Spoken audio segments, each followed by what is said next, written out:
YouTube, what's up? We rescued a serval, and I know some of you saw the video of us building his temporary enclosure. We only had a week to do that. We just brought him to Alveus, and today I will introduce you to him. You may notice I am not in the usual announcement spot. I kind of like this spot, I won't lie, it's kind of cozy. The reason though that I'm over here is because our new ambassador, the new Serval, is in the training center, and he is very sensitive. He's very anxious right now. He's very stressed, which makes a ton of sense. And I will explain why that makes sense in a second. And so I didn't want to be on the porch directly across from him and make noise and yell and have alerts and stuff like that. I thought it might stress him out. So they have incredible hearing. So we are on this side of the building instead, in hopes that it's quieter. So let me tell you about this new ambassador. He does not have a name, but it is a serval, which is a feline. So this is Alveus's first feline ambassador, which is very, very, very exciting. He came from Texas. I don't know where he was born, but he was purchased by somebody at a flea market in Texas to be a pet. This is an ambassador where we will talk about the pet trade quite a bit.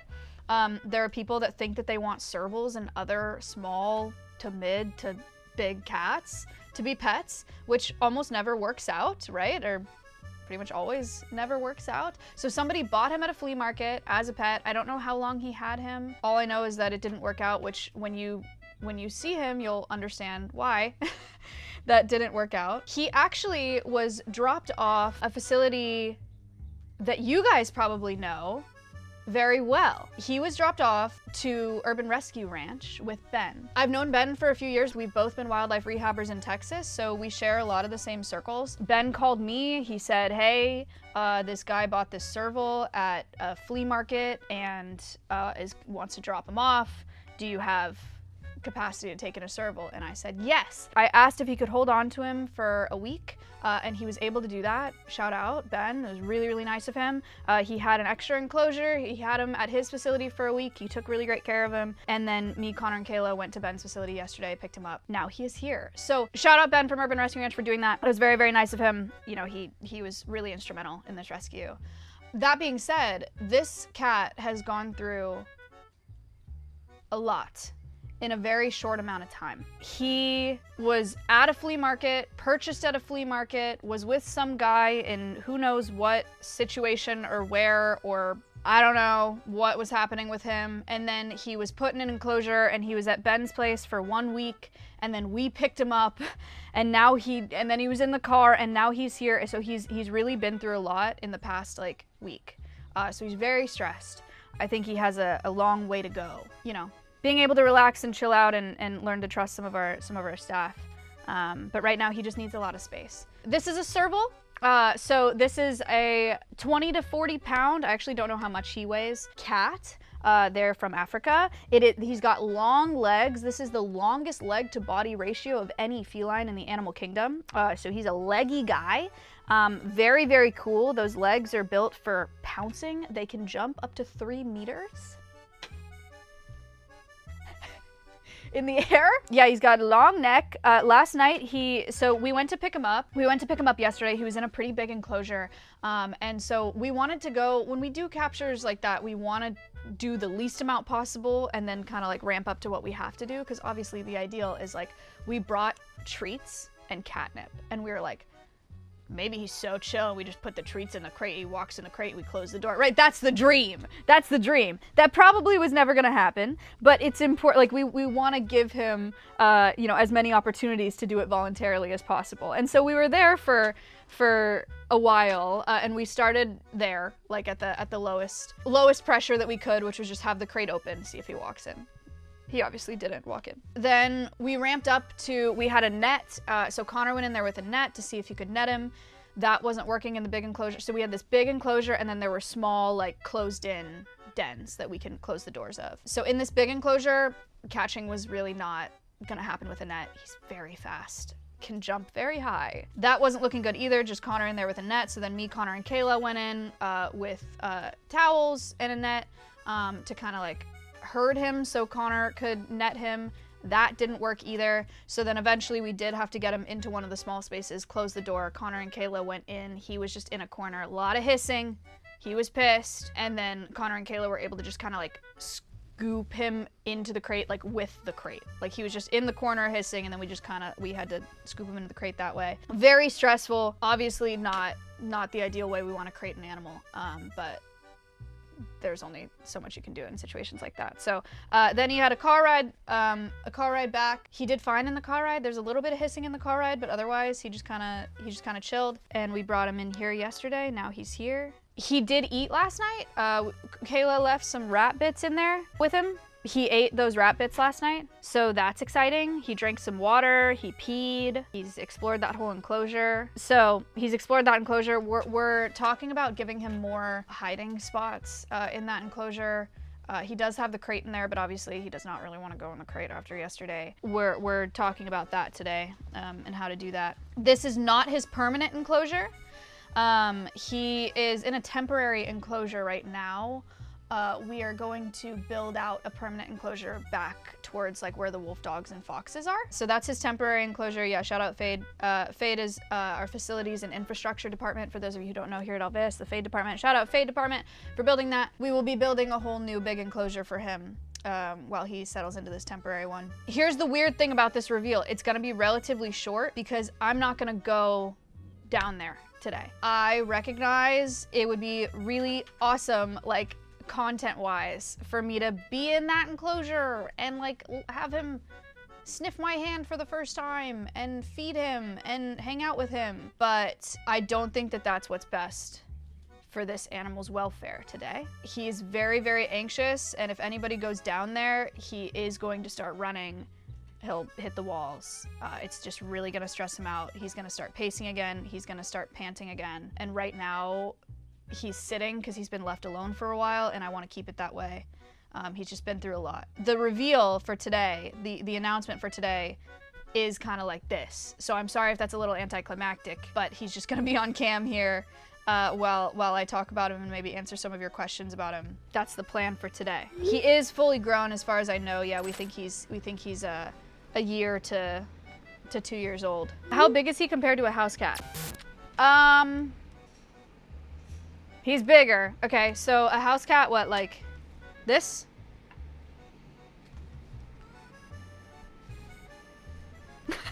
Sorry, I had to like, what's a cat look like in my lap? Like probably like that or so.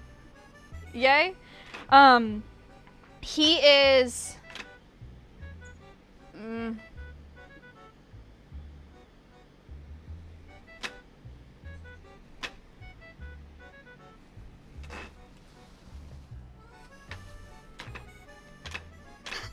like that. Something like that. He's quite a bit bigger. I don't think that's I don't think this is working. What is his weight? We don't know for sure. Servals can be anywhere from 20 to 40 pounds. I don't think he's 20. But I don't know exactly how much. He also does not have a name yet. He does not have a name yet. We're working on that. I think we kind of want to get to know him a little bit before we give him a name. Does he like dancing fruit videos? You know, I'm not gonna pretend like I actually know the answer to that question, but my confident answer is no. Hi, Christian. New kitty ambassador. You should name him Chandler. Wow, wait, that's a good idea, Christian, thank you. For this ambassador, things that I'm really excited to talk about, highlight, teach people about, the exploitation of cats in the pet trade, and the exploitation of cats in general. Big cats, super heavily exploited for a long time, still are. We now have the Big Cat Public Safety Act, but one of the unfortunate things that's come along with the Big Cat Public Safety Act is that it's helped protect big cats in the US, but a result of that is that people that were exploiting big cats, now it's harder to exploit big cats, but we don't have those same protection for mid-size and smaller cats. So now we've had this huge jump in breeding and selling of servals like him, ocelots, and other smaller cats, which is a very unfortunate, it's a very unfortunate thing that's come out of something that was supposed to be really good and was supposed to protect cats. It obviously did. Shout out. No, it's a really good thing. It's just now smaller cats are having a hard time. Side note, if we're talking big cats too right now, cub petting was a really popular tourist attraction where you pay to take pictures with tiger cubs and like bottle feed them and take pictures with lion cubs and stuff like that. It's something I did that as a kid. Like it's something a lot of people do pretty regularly. Like it's a thing in the States that will like bring people to zoos. Not just in the States, all over the world. Zach, thank you for the $100 donation. Thank you so much. And one of the realities that I learned as an adult cub petting is that you notice there are these zoos that every year they have cub petting attractions, but those zoos only have like 1 or 2 big cats. Obviously they don't have dozens and dozens of big cats. Where do those cubs go every year after people take pictures with them, right? So a really common thing that happens with cub petting operations is they will breed the big cats, take the cubs, bottle feed the cubs, make a ton of money off of people that come and pay for the pictures and the bottle feeding and whatever. And then once they're too big for cub petting and photo ops, because they become very dangerous as they get older when they're juveniles, they sell them to game ranches. Game ranches are these big, like Texas has a bunch of game ranches. They're these big properties that are fully fenced, and they have a bunch of exotic wildlife within that property, and people will come pay to trophy hunt on a game ranch in Texas, for example. So they'll sell these big cats to game ranches so that people can shoot them for trophy hunting and they can like mount them for taxidermy, people like hunters. So these super hyper socialized, bottle fed young tigers, lions, and other big cats are then put in a canned hunting operation where people shoot them for sport, and they're not afraid of people at all. In fact, the opposite. They're very friendly because they've just been raised and cuddled their entire lives. It is one of the saddest things that one of the saddest things I've learned as an adult. And of course, once you learn that, like now, you guys all know that now, once you learn that, like none of y'all are doing cub petting again. Like there's no way any of you could do that and not think about it, you know what I mean? It's really exciting to have the opportunity to have a cat to teach people about stuff like that happens, about ethical ecotourism, about the exploitation of cats in the pet trade. A lot of people will get baby big cats or small cats and think that they can have them as pets, and then they end up being a tiger. And they're like, oh, who thought this would happen? And then they get euthanized, or they hurt someone or an animal, and it's a disaster. And then we also have this problem of hybridization where people think that it would be cool to have a cat that's half serval, half domestic cat, so it looks like a wild cat. And they make these things called savanna cats. That's the exact same problem that we have with the wolf dogs. When you breed a domestic cat with a serval, which is what a savanna cat is, you end up with this animal that is part serval, and so most of the time it doesn't work out as a house pet because it's part wild animal, and then it's also part house cat, and so it can never be domestic cat, and so it can never be released into the wild because it's part domestic. So then you end up with this animal that's in this weird limbo where it just doesn't have a place in the world, even though we forced it into the world by making it exist. There's that problem in the pet trade as well. The fur trade as well. As you guys can see by this serval, beautiful animal, beautiful coat, beautiful markings, beautiful colors.